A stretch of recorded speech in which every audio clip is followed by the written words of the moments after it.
آج الیکشن کے موقع سے ہر کوئی سب کے گھر گھر جاتے ہیں اور ووٹ مانگتے ہیں۔ ووٹ کیا ہے سمجھنے کی بات ہے۔ ووٹ کو سمجھیے کہ ایک طریقہ بھیک ہے، بھیک، اور یہ کہ بھائی ہم سچے ہیں، ہم لوگوں کو بتانا ہے، آپ کو ووٹ دے کے بتائیے کہ ہم سچے ہیں۔ حالانکہ اکثر لوگ جانتے ہیں ہر آدمی کے بارے میں، اپنے محلے کے، اپنے گاؤں کے، کہ کس قسم کا ذہن رکھتا ہے، کس طرح کا خباثت ان کا پھیلانے کا ارادہ ہوتا ہے اور ان کا جو مشن ہوتا ہے سب۔ لیکن مکھیا میں کھڑے ہو جائیں گے، پنچایت سمیتی میں کھڑے ہو جائیں گے، راجنیتی میں جتنے بھی اکثر لوگ بئی ہیں تو، اور اوپر سے ووٹ مانگنے آتے ہیں۔ وہ کیا ہے، بھیک تو ہے، 7 کروڑ 8 کروڑ اور سرکار سے لینے کا ایک طرح کا بھیک ہے ہمارے۔ جبکہ پد پہ، کسی پد پہ آنے کے لیے ہمارے نبی صلی اللہ علیہ وسلم سے اگر کوئی ڈیمانڈ ہوتا تھا کہ اے نبی صلی اللہ علیہ وسلم ہم کو کمانڈو بنا دیجئے، ہم کو چیف منسٹر بنا دیجئے، ہم کو فلاں علاقے کا جو ہے گورنر بنا دیجئے، تو ہمارے نبی صلی اللہ علیہ وسلم اس کو گورنر نہیں بناتے تھے، اس کو چیف منسٹر نہیں بناتے تھے۔ کیوں؟ کیونکہ جو خود مانگ رہا ہے گویا کہ اس کے اندر خباثت ہے، اسی لیے وہ نہیں بناتے تھے۔ کچھ نہ کچھ اثر برائی کا ارادہ ہے، اور جن کو حضور صلی اللہ علیہ وسلم اپنے سے دیکھتے تھے کہ یہ اچھا ہے، یہ ایسا ہے، یہ تو اس کو سلیکشن کر دیتے تھے۔ اور بعض لوگ تو مانگتے بھی نہیں تھے، بلکہ حضور صلی اللہ علیہ وسلم اگر ذمہ داری دیتے تھے تو لینے کے لیے بھی تیار نہیں ہوتے تھے، لیکن اللہ کے نبی کی بات کو کیسے کاٹے، اس لیے مجبوراً اس ذمہ داری کو لے لیتے تھے کہ اب اللہ کے نبی صلی اللہ علیہ وسلم بول دیے ہیں تو ان کے حکم سراخوں پر، تو ان کے حکم کے فالو کرنے کے لیے لے لیتے تھے ذمہ داری۔ لیکن آج کیا ہو رہا، خبیث لوگ جو ہے ذمہ داری مانگ رہے کہ ہم کو ذمہ داری دے دو تاکہ ہم دنیا کو برباد کر سکیں۔ اللہ کی پناہ۔ حالانکہ یہ ہونا چاہیے، ووٹ نیتا جو ہوتا ہے وہ سرکار سے جوڑتا ہے، جس طرح ایک عالم مفتی مولانا دنیا کو اللہ سے ملاتا ہے، دنیا داروں کو اللہ سے ملا کے نیک بناتا ہے۔ السلام علیکم۔ وعلیکم السلام۔ لیجیے۔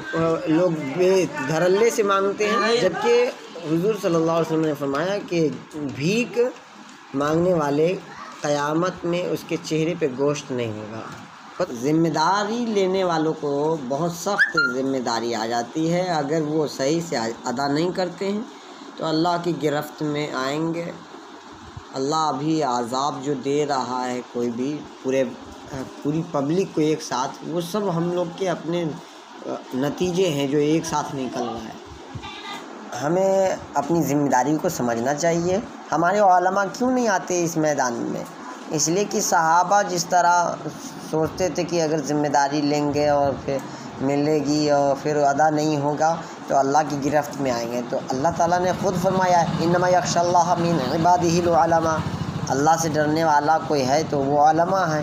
اسی لیے علماء جو ہے ذمہ داری نہیں لیتے، لیکن اس وقت کے علماء کو ذمہ داری لینی ہوگی، ورنہ یہ دنیا تباہ ہو جائے گی۔ مکھیا پہ اور سیاست میں آنے ہوں گے۔ سیاست کا مطلب ہی، سیاست لفظ ہی عربی سے آیا ہے، ایک ذمہ داری لینا، ذمہ داری سنبھالنا، لوگوں کو سرکار کے ذریعے سے مدد پہنچانا۔ تو اس وقت کے علماء پر، اس وقت کے علماء کو آنا، میدان میں اترنا بہت ضروری ہے، چونکہ اب گمراہی بڑھتی جا رہی ہے، لوگوں کی پریشانیاں بڑھ رہی ہیں۔ وہ سب گندے سیاست کرنے والوں کی وجہ سے ہو رہی ہے۔ وہی لوگ دنگا فساد کرتے ہیں، اپنی سیاست کو، اپنے پاور کو دکھانے کے لیے دوسری جگہ دنگا فساد مار پیٹ کرواتے ہیں، اپنی طاقت دکھانے کے لیے کہ ہم ہیں پاورفل۔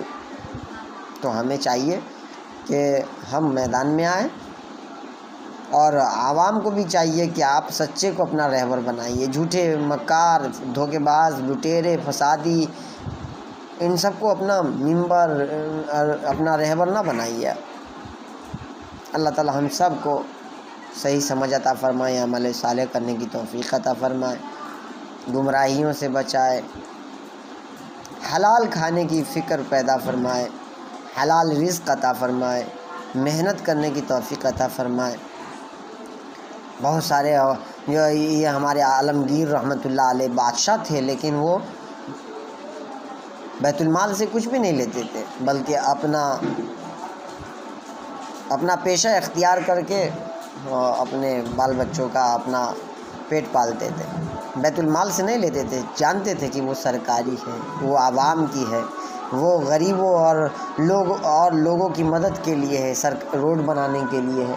لیکن ہم لوگ ہمارے جو سماج میں ہیں وہ نیتا بن جاتے ہیں، وہ کیا کرتے ہیں، تھوڑی سی کچی سڑک بنا دیتے ہیں، اب اس کو 1 سال چلے 1 مہینے چلے اس سے مطلب نہیں ہے، بس بن گئی، شو کر دیا، دکھا دیا، ویڈیو بنا کے بتا دیا کہ ہم نے بنا دیا، اور باقی سارے پیسے جیب میں رکھ لیتے ہیں، ہڑپ لیتے ہیں۔ اللہ اکبر، کیوں مال کھاتے ہیں غریبوں کے؟ ہمیں توبہ کرنے کی توفیق عطا فرمائے۔